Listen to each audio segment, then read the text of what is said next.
تخيلي لو إن في قرار واحد بس ممكن يغير حياتك كلها، لكن المشكلة إن القرار ده مش سهل، لأنه مليان خوف وتساؤلات وصوت جواكي بيحاول يقنعك إنك مش جاهزة للقرار ده دلوقتي.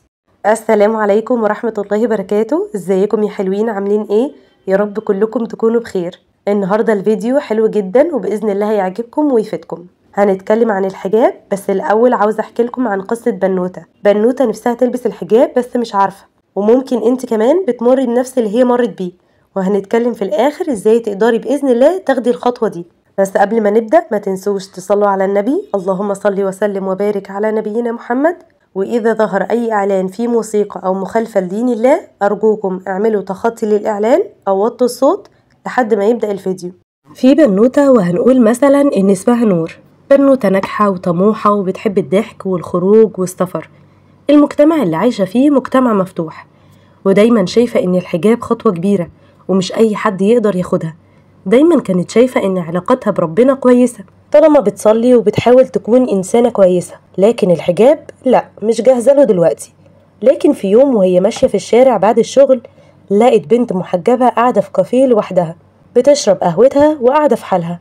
كانت عادية جدا، بس في حاجة في وشها لفتت انتباه نور، يمكن الطمأنينة أو السلام الداخلي، مش عارفة.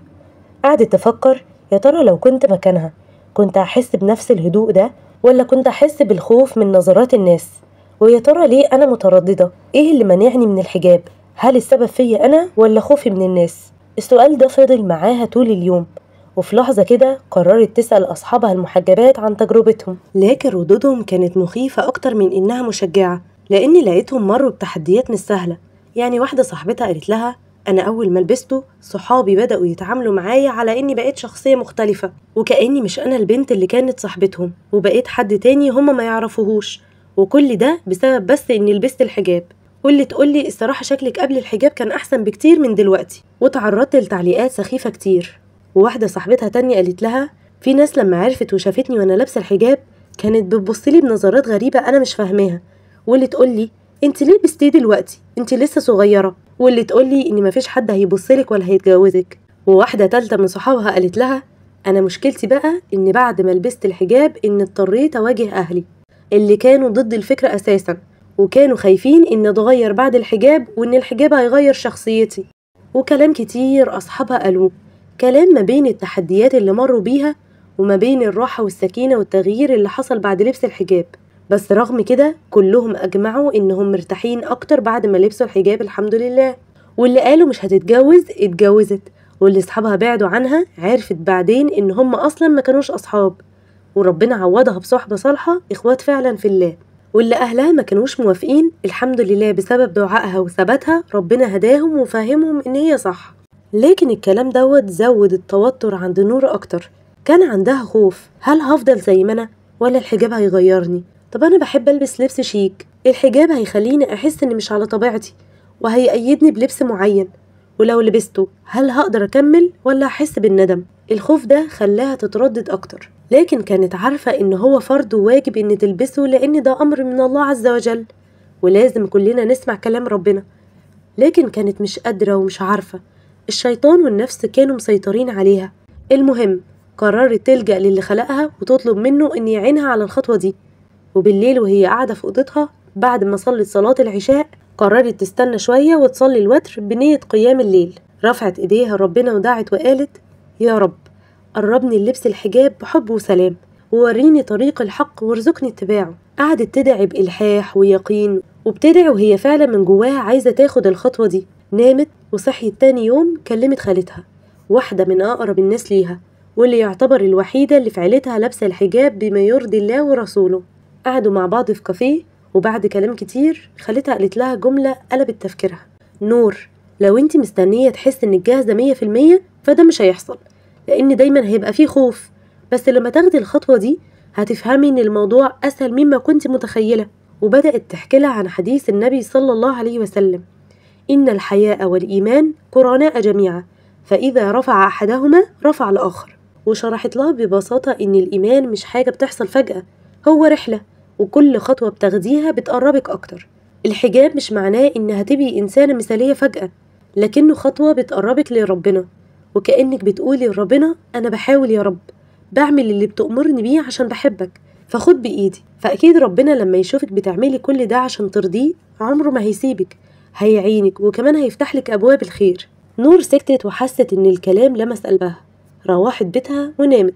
تاني يوم صحت من النوم من غير ما تخطط لأي حاجة، وقفت قدام المراية، لبست الحجاب لأول مرة، بصت لنفسها وابتسمت وقالت لنفسها دي أنا. حست بشوية رهبة، لكن في نفس الوقت لأول مرة في حياتها حست إنها قريبة من ربنا بطريقة مختلفة، حست إنها فعلا نور، وحست إنها لقت الراحة والسلام أول ما خدت الخطوة دي. نور الحمد لله خلصت قصتها على خير بما يرضي الله ورسوله. قولوا بقى ما شاء الله اللهم بارك، ربنا يثبتك انت وبنات المسلمين جميعا. نور رحلتها في لبس الحجاب هي رحلة بنات كتير، الخوف من التغيير طبيعي والتردد مفهوم، لكن في النهاية لما القرار يكون نابع من جوه وإنك عملت كده حبا في الله بيكون أسهل وأجمل مما نتخيل. بس في نفس الوقت اوعي تستني وتقولي لما يجيلي الإحساس إن أنا عايزة أعمل كده لله هبقى أعمل. افتكري إن الحجاب فرض وربنا أمرنا بيه، لو حاسة إنك مش قادرة زي نور فاجري على ربنا واعملي زيها، اسجدي ربنا وقوليله يا رب عيني على الخطوة دي، أنا عاوزة أرضيك، وبإذن الله ربنا عمره ما هيسيبك. وبالله عليكي من أخت بتحبك اوعي تسيبي نفسك للشيطان والهوى وتقولي لما الخطوة دي تيجي لوحدها، لأنها ممكن تيجي وممكن ما تجيش طالما انت ما ساعتيش لرضا ربنا. مش لازم كل الناس تفهمك ومش لازم كل الناس توافقك، لكن الأهم إنك تفهمي نفسك وتوافقي قلبك مع اللي يرضي الله. عاوزاكي تفهمي إن الحجاب مش مجرد غطاء على الشعر، هو طاعة من ربنا لينا ودليل حبنا ليه. مش لازم تكوني مثالية عشان تتحجبي، احنا بنتغير بالحجاب، مش لازم نتغير قبله. ابعدي عن التشتت، في ناس هتقولك مش وقته، وناس هتقولك مش هتقدري، وناس هتقولك خليكي محجبة من جوه الأول، وكل ده يدوخ. اسمعي اللي يرضي الله ورسوله ولقلبك مش للناس. خلي البيئة اللي حواليكي يساعدوكي ويشجعوكي ويكونوا عون ليكي بعد ربنا ان انت تاخدي القرار ده. طب اذا مفيش حد، مفيش صحاب تشجعك ولا في اهل تعينك، فانت كوني عون لنفسك. ابدأي اقرأي واسمعي عن الصحابيات او بنات دلوقتي خدت القرار والحمد لله مبسوطين بيه، شوفي قصصهم واسمعيها.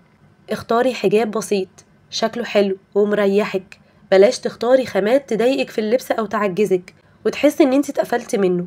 لو خايفة من كلام الناس اسألي نفسك، هو انا عايشة ارض مين؟ الناس اللي بتنسى وما بترضاش اصلا، ولا ربنا اللي شايف قلبي وحالي؟ ربنا اللي دايما معايا، ربنا اللي بيطبطب على قلبي، ربنا اللي عمره ما سابني ولا خذلني، ربنا اللي فعلا بيحبني من غير ما يستنى مني اي مقابل. واخيرا خدي القرار بينك وبين ربنا، ما تعلقيش القرار بمناسبة ولا بشخص ولا بوقت مثالي، مفيش وقت مثالي. في قلبي بيدق وبيشتاق للستر والطاعة والسكينة يبقى امشي ورا قلبي على طول. والله العظيم ربنا بيعوض وبيبدل الخوف أمان والضيق سعة والحيرة يقين. في الختام عاوزة أقولك لو قلبك بدأ يفكر في الحجاب فده مش صدفة، دي دعوة ونعمة، وربما تكون بداية صفحة جديدة بينك وبين ربك. كل يوم تأخير ممكن يكون خسارة ليكي، وكل خطوة بتعمليها تقربك لربنا أكيد فيها أمان وسكينة. في آية في سورة العنكبوت بتقول بسم الله الرحمن الرحيم والذين جاهدوا فينا لنهدينهم سبلنا. ومعلش قبل ما أقفل في كلمتين محشورين كده عاوزة أقولهم للأهل. في بنات كتير قلوبهم بقت تميل للحجاب، بيفكروا فيه، بيحسوا إن هو خطوة قريبة منهم وإنها هتديهم رضا وطمأنينة، بس أول ما يبصوا حواليهم يلاقوا أقرب الناس ليهم مش معاهم. يا ماما، يا بابا، يا أخويا الكبير. البنت لما تحس إن أهلها مش شايفين خطوة الحجاب دي حاجة تفرح أو بيستهونوا بيها أو يسألوها أنت ليه مستعجلة، بتحس إنها لوحدها. وأسوأ شعور للبنت إنها تاخد خطوة كبيرة فيها حب لله وتحس إن أقرب الناس ليها مش شايفين إن ده حب، شايفينه تعقيد أو شكل أو عبء. الحجاب مش سجن، والبنت اللي نفسها تتحجب مش بنقول إنها ملاك ولا أحسن من حد، هي بس حابة تمشي خطوة لله. لو وقفتوا في وشها ممكن تيأس وممكن تضعف وممكن تفضل تحس طول عمرها إنها لما كانت عايزة تعمل الصح أقرب الناس كانوا السبب في إنها ما تعملهوش. لو بنتكم جت وقالت لكم أنا حابة أتحجب ما تضحكوش عليها وما تستهونوش باللي بتقوله، وما تقعدوش تقولوا وانت هتستحملي، ولا تقولوا لها مش شايفة إن الدنيا حر، ولا حتى ترفضوا. قولوا لها ربنا يثبتك يا بنتي واحنا معاكي. دي أبسط كلمة بس بتعمل فرق كبير قوي في قلبها. شجعوا بناتكم على الطاعة حتى لو انتوا مش مثاليين، حتى لو انت نفسك مش محجبة.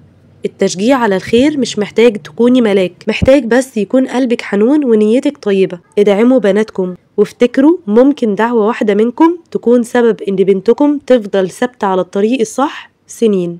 ربنا يسهلك ويشرح لك صدرك ويثبتك ويكرمك بحجابه ورضاه وجنته، ويجعلك نور لغيرك كمان مش بس لنفسك. عاوزاكي بقى تفرحيني وتقوليلي انك ان شاء الله لبست الحجاب، وكل واحدة لابسة الحجاب تثبت نفسها في الكومنتات وتقول تجربتها، لعل بنت نفسها تاخد القرار ده تكوني انت سبب ان قلبها ينشرح للحجاب. هسيب لكم في صندوق الوصف لينك فيديو للدكتور هالة سمير بتوصف فيه ايه هو الحجاب الشرعي، الحجاب اللي فعلا يرضي الله ورسوله. اتفرجوا عليه ان شاء الله هيفيدكم. شكرا انكم سمعتوني للاخر، بحبكم جدا، ربنا يبارك فيكم جميعا. اتمنى لو استفدتم باي حاجة حتى لو بسيطة تشجعوني وتعملوا لايك واشتراك في القناة وتعليق حلو منكم. سبحانك اللهم وبحمدك، أشهد أن لا إله إلا أنت، أستغفرك ربي وأتوب إليك. السلام عليكم.